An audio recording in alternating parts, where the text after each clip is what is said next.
So, first, tell me a little bit about yourself. Well, I was born and raised in Baton Rouge, Louisiana. I played football in college, also served as a pastor for 20 years, all across the southern United States in Louisiana, Texas, Georgia, North Carolina. I have four kids, two teenagers, and two 10-year-old twins. Oh my goodness. And I serve as a chaplain now at one of the hospitals here in Baton Rouge. And I got into horror writing, I guess, around the end of 2017, beginning of 2018. Mhm. I'd always been a lifelong fan of the genre and started kind of seeing a connection with some of the themes in horror writing and then some of the themes in scripture and what I did in ministry, like the human condition, the supernatural. So I kind of just started merging those themes and decided one day that I was going to write. And the next thing I know, I was getting published. Yeah. I didn't expect anything to come from it, but it kind of just took on a life of its own. I'm also a recovered addict. Had a battle with alcoholism for a long time, but have overcome that and am sober now, and life is good. I'm also engaged to get married. So lots of cool things. Have a Uh, very interesting life. me right now. Yes, yes, absolutely. So, you did touch on writing a bit, but I do want to know, have you always been a writer? Have you been writing since you were a kid? Like, how did you get into writing? I I hated reading and writing in English like when I was in elementary school.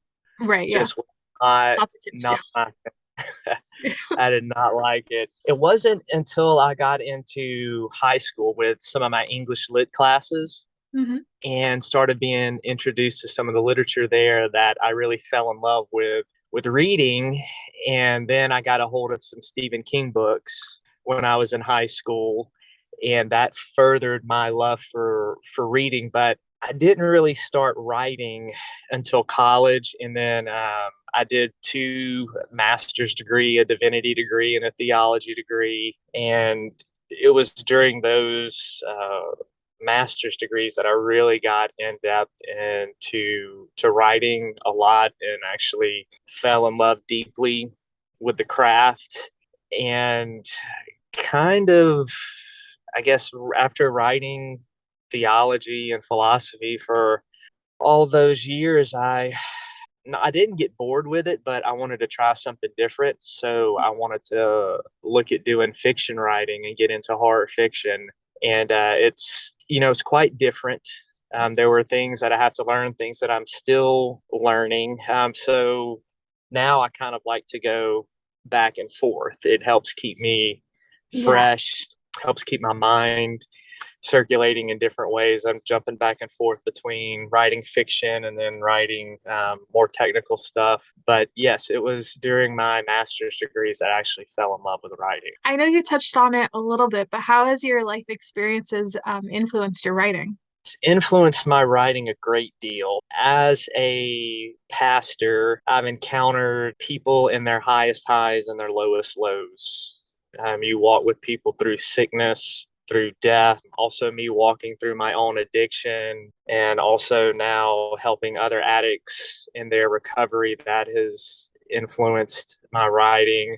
One of the most impactful things for me was at one of the churches I was a pastor at, we had a 10-year-old child try to commit suicide. And that was definitely a difficult thing to see and to walk through. So that Mhm. aspect of the human condition has influenced my writing and seeing people having to face fears, face uncertainty. But on the flip side of that, there's also the supernatural aspect. And having dealt with the supernatural and the demonic and the paranormal, all of that comes into play in helping me write horror as well.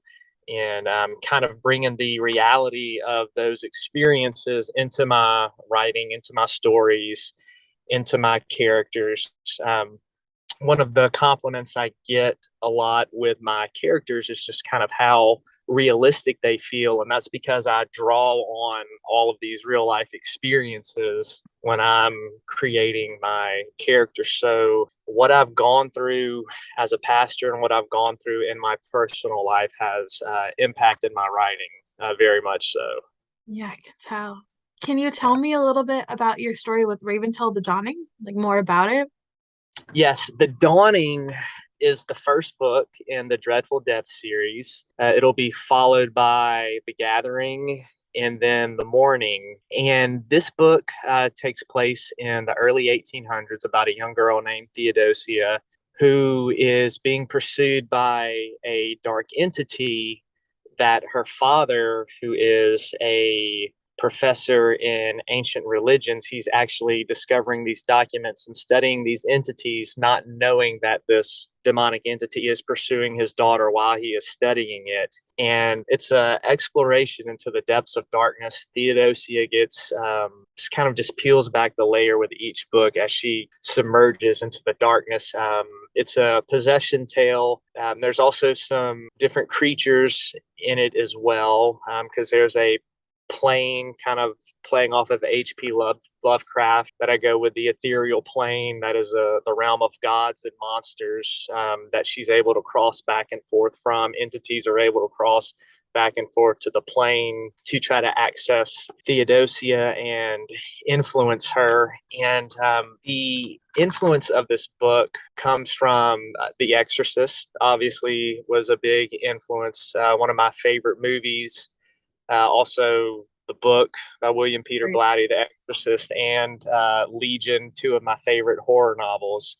And I wanted to one day write something kind of in the same spirit as The Exorcist and Legion, something that was absolutely terrifying, but would also make people think deeply about life and reality and good and evil. And based on the reviews I've gotten back from The Dawning, it seems like that I'm accomplishing that in these series. People are saying this is one of the most terrifying things that they've ever read, but it also deals with things such as good and evil, light and darkness, predestination versus free will. So there's these themes that are wrestled with when you see this good, upright, righteous family, a family that should be protected from something this sinister and evil, and they're not. And that's what I did is I took something that was supposed to be safe and made it not safe. That if anybody should be immune from being attacked by an evil entity, it should be these people, but they're not. And I also had an encounter with a ghost that influenced this book as well. Real life spirit of a young girl. I write all about that in the foreword of The Dawning, just about all of the paranormal events that surrounded this book as I was writing it. And there's links in the beginning that show some of the videos where you can see light orbs coming out of my doll that I had named Theodosia. I was on Ghostly Talk podcast because I'd done an EVP with the doll because I'd figured something had attached to it. And you can hear some things on that recording as well. I've since done a cleansing on the doll, so there's nothing attached to it anymore. But there was definitely some paranormal events going on or surrounding the writing of this book, not just with me, but also with other people who had read the books. Some of my beta readers who read it, their testimony was that they saw the ghost of this little girl as well after reading the book. I had people have some of my beta readers had nightmares and couldn't finish the last third of the book, which is the scariest part Yeah. of the series. So going back to what I was saying, I really feel like I accomplished my goal of having a book that was terrifying. Yeah. Uh, as a horror writer, that's what you like to hear, man. Your Yeah. book gave me nightmares. Yes. Yeah. I'm Um, glad. I wanted to ask, what do you hope readers kind of take away as a whole from your story? I want them to obviously be entertained. I want them to have the experience, a gratifying experience of reading a story, of reading a good book, that satisfaction that we get with being pulled into characters, pulled into their world, pulled into their trauma, where we feel and we empathize with what they're going through. So I want them to kind of have this love hate relationship with Theodosia. She's got enough redeeming qualities that you're like, oh man, this is such a precious little girl. I can't believe this is happening to her. But then you turn around and she's doing something just absolutely, totally evil and sinister, and you're like, this wicked child needs to go. So it kind of keeps the reader in that pull and that tension of feeling sorry for this girl, but then realizing just how wicked and evil she really is. So I want them to kind of have that tug in their heart towards her. I also want them to be scared. It is a horror book. So I do want it to make them uncomfortable and to make them scared to sleep with the lights off. Also want them to think about some of the themes in the book, good versus evil, light versus dark. Why does a good God allow evil and suffering? That is addressed in there. But I have to be careful to say that just because I am a pastor or was a pastor, I'm a chaplain now, that even though these themes are in the book, like the book isn't preachy. It's not an overly religious horror. And I think I've had some people in the past scared to read the book or even refuse to review it because they're like, oh no, I'm not going to read or review anything written by a pastor. It's probably preachy, probably overly religious. And it's not like, yes, I am a Christian, but I don't write Christian horror. I write real regular horror, and that's been kind of in my community some of the backlash that I've gotten, because when I started, I guess people expected like Casper meets Little House on the Prairie, and it wasn't that at all. I mean, my characters are real life characters. They say and do things that they shouldn't. I don't censor my stuff or my characters or my content. And the Dreadful Death series has some very visceral and graphic and shocking things in the book, as you would expect from a possession type horror novel. So I just, interviews and podcasts and things that I do, I'm always sure to put that out there, that just because I have faith does not mean that I am trying to cram my views or my religion down anybody. Like, I just like to write horror, and that's what I want to do. I love that. I love that. Another thing I wanted to ask you is, do you have any, I know you're, finishing up the series, but do you have any other like current projects? Do you have ideas for other series you want to dabble in? Like what's down the line for you? Yes, I have a lot of cool things in the works right now. And I guess the first thing I'll mention, since we're already on the topic of the Dreadful Death, I have an origin story for the Tetramet, who is the main evil entity in the book.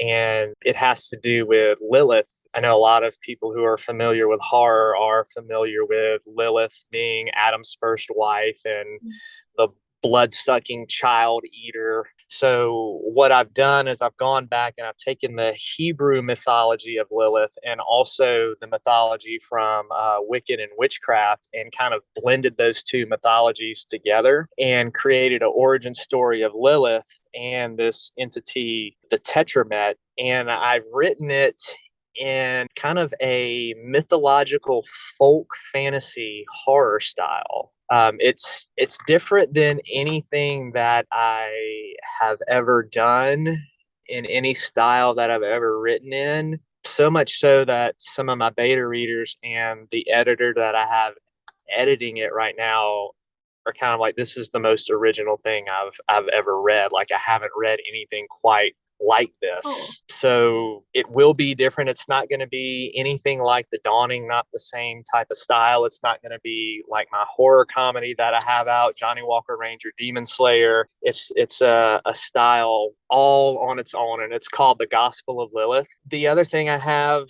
in the works is a novella called The Vengeful Lambs, and it is a unique spin on vampires and an origin of vampires and how vampires come to be. It's a modern day tale, and it is a polemic against hyper religion and hyper religious conservatism. And it's also my story through my journey through the past several years of my life and dealing with my addiction and stuff like that. So I kind of take what I've gone through over these past 5 years of my life and kind of weaved it into the story, into these characters here in the novella, the Vengeful Lamb. So it's a vampire creature type horror. Also have Johnny Walker Ranger Demon Slayer Volume 2 coming out. So there is a whole lot of Ezekiel Kincaid coming out I love that. in the next year. I've been working very, very hard in the past to get to this point, and so there's going to be a constant flood of things from me over the next year, year and a half. Your readers are gonna So, love that. yeah, I'm excited. One of the last questions that I have for you today is I really want to know about some authors who have inspired you or authors that you're loving right now. My big ones, the ones that really inspired me, I already mentioned William Peter Blatty. Clive Barker's The Damnation Game was a big influence on me. One of my favorite indie authors is Peter Dudar. He wrote a book called The Goat Parade, which is kind of this supernatural, occult, thriller, horror type book. I absolutely loved the book. He did a great job on it. He also has he has one called Blood Cult of the Booby Farmers, which is a over the top, like watching a grindhouse B horror 70s movies. I mean, that's So amazing. yes, so Peter Dudar is one that I like. Another one that I like reading as well, kind of modern horror that I've been looking at lately is Jack Ketchum. I've been reading The Girl Next Door. Okay. I just I love started that one. So I am enjoying that book. Also, I'm a big graphic novel fan that. Nice. as Nice. well.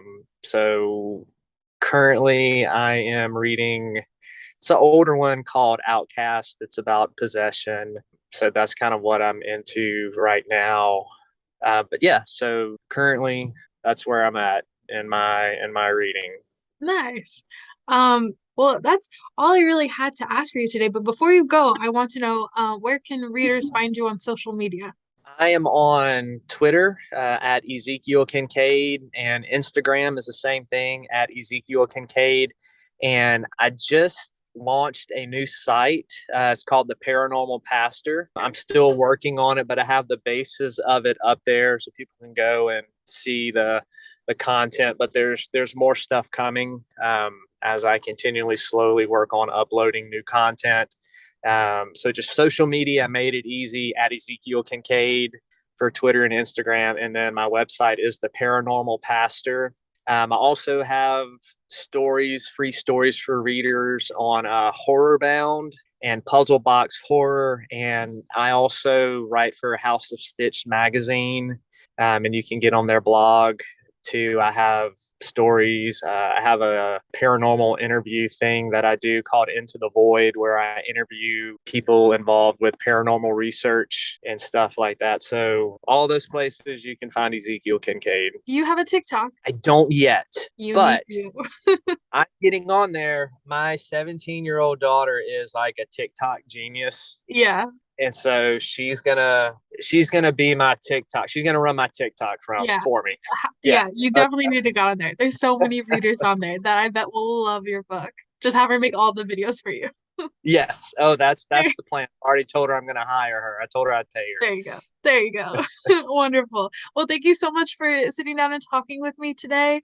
her. Yeah. I had such a great time hearing about your life and your books and whatnot. Very Thank you, exciting. Erica.